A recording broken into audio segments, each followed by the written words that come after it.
Hi there. I've just come on real quickly this evening to show you a couple of things that I've been up to. And so,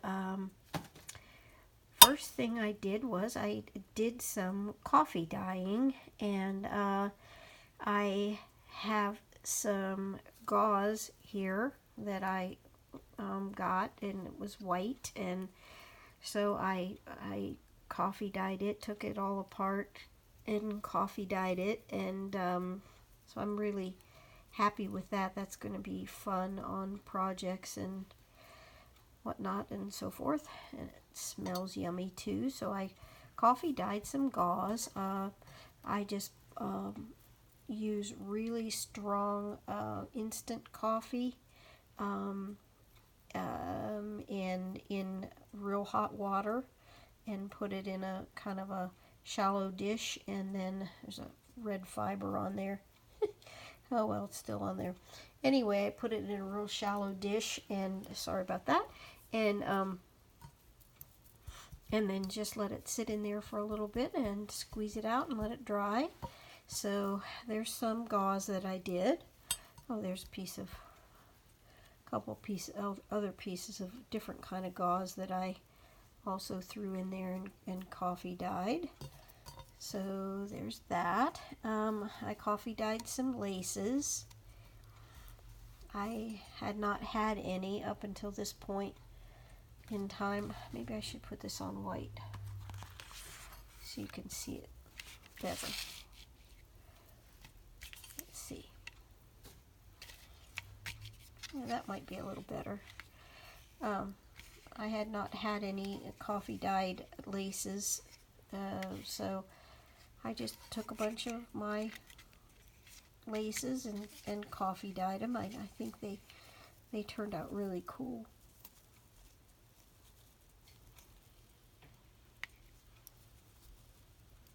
So there's one kind I did, and here's another one. I absolutely love the smell of it, of course.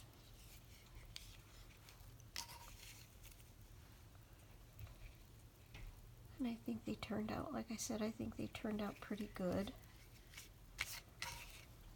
And then here's a little bit narrower kind.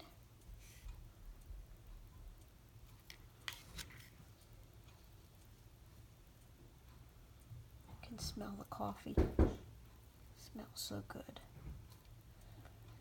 Okay, and then this was a piece of curtain.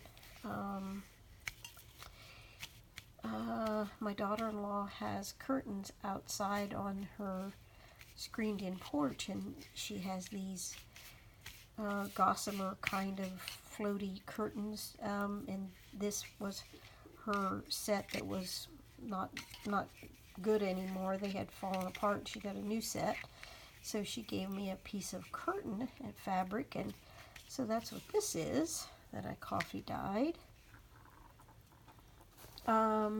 And this is just a piece of kind of like a cottony. This is the original color here, kind of like a cottony fabric that, you know, I was kind of using to mop things up with and everything. And so I coffee dyed it as well, and I think that turned out really cool too. Got some different splotches and patterns and droplet stains on it, and yeah, I like that as well. So that came out good. Here's another kind of lace that I did. This is an embroidered lace, or crochet, no, I guess you'd call it embroidered lace. And that one came out really nice. The color on that is awesome. There's a couple pieces, more pieces of that cotton fabric. There we go. And some more of that, just, I think this is a mostly cotton fabric, but it's kind of a thin, you know, but it tears and frays really nicely. I did some of that. This was is a rag that my neighbor had given me, that she had started by tea dyeing it, and then I added some more coffee dyeing to it. But it's a rag that's got sort of a, I hope you can see it, it's got sort of a texture in it, sort of like a chevron type weave to it, kind of. And so I coffee dyed that as well, and I think that's going to be fun. And I got on a roll, so I did some music paper. This is an older piece of music paper that it had a little bit of yellowing to it, but not a ton. And the little pan that the little narrow or shallow pan, aluminum pan that I use, I just get at the Dollar Tree, and it has that little pattern in it. I think you can see it there, kind of like a little squares, and so here you can see it even better here, and so it came out on my paper. I think that's kind of cool. So I did that, and I used just some kitchen towel to mop up with, and I thought maybe these could come in handy as a background, especially if you crinkle it up. I think that looks pretty cool. So that I can maybe use for background. And there's some more papers that I had. This is graph paper, and that one came out with some pretty cool patterns to it. Can't really tell that it's graph. Yeah, I guess you can still tell it's graph paper under there, but I think that has a real cool pattern to it. This one has some cool markings and splotches as well. Here's the last one. Yeah, so I had some fun coffee dyeing, and then I had some envelopes that I had put together to make a little book out of. Now, they're not together.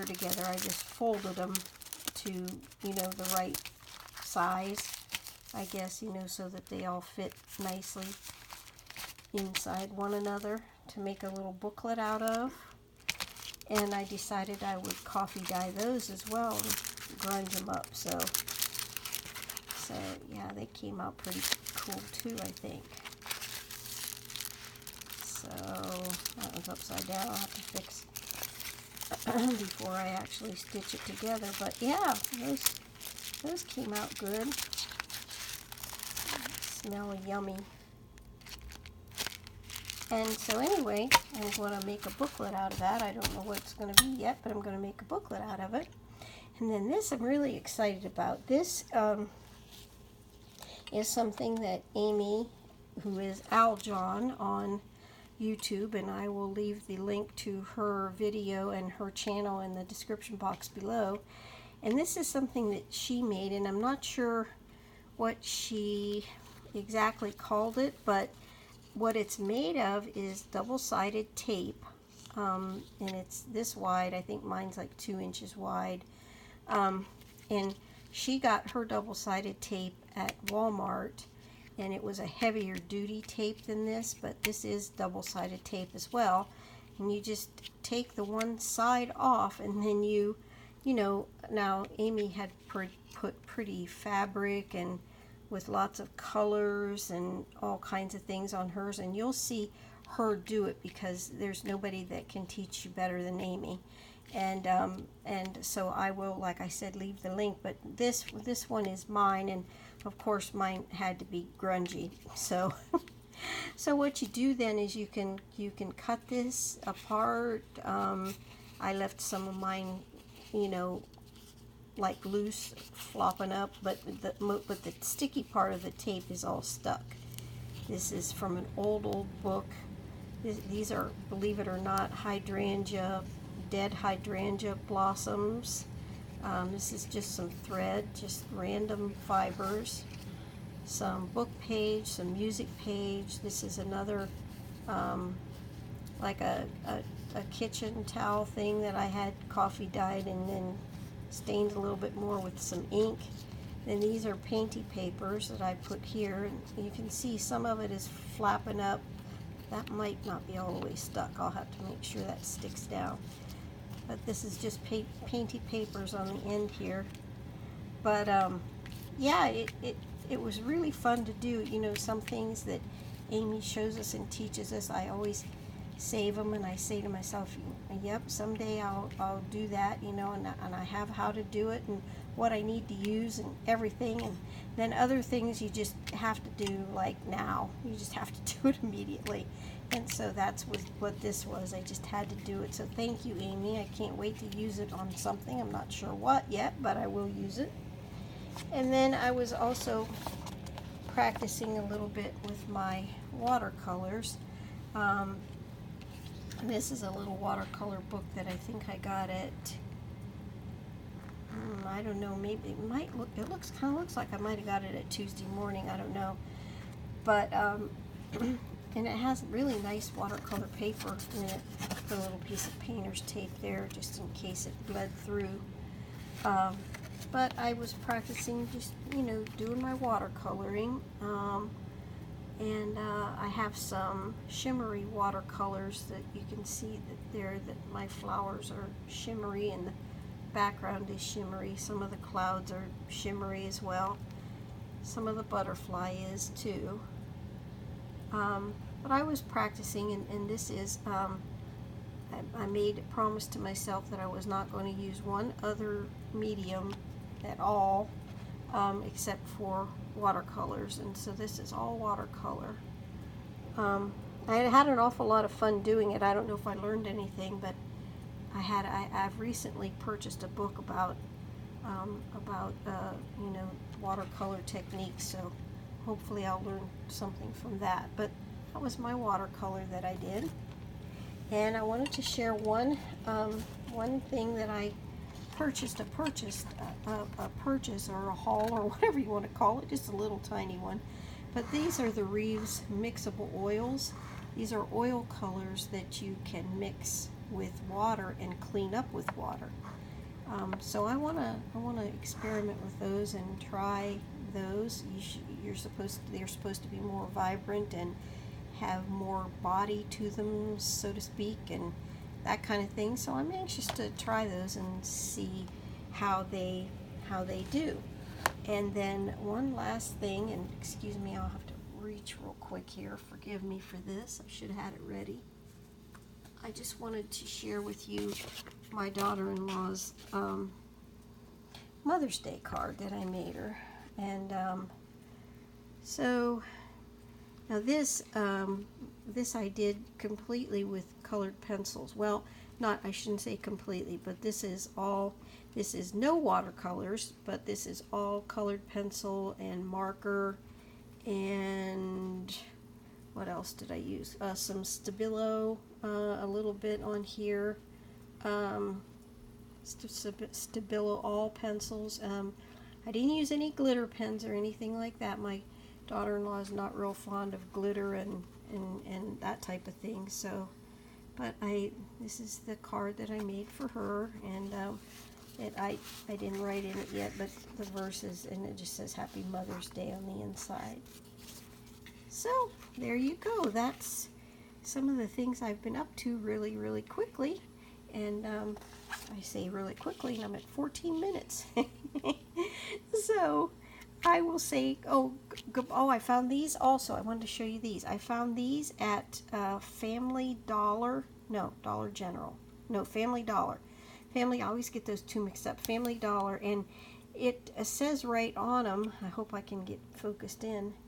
It says right on them that they are mica. And my phone is dying. I'm sorry. I hope you can't see that. Yeah, it says pigment powder right on it, and on the back somewhere it says mica. I read it. So I'm gonna try using those. I'm gonna see if I can use those like brushes, and I got some really pretty colors.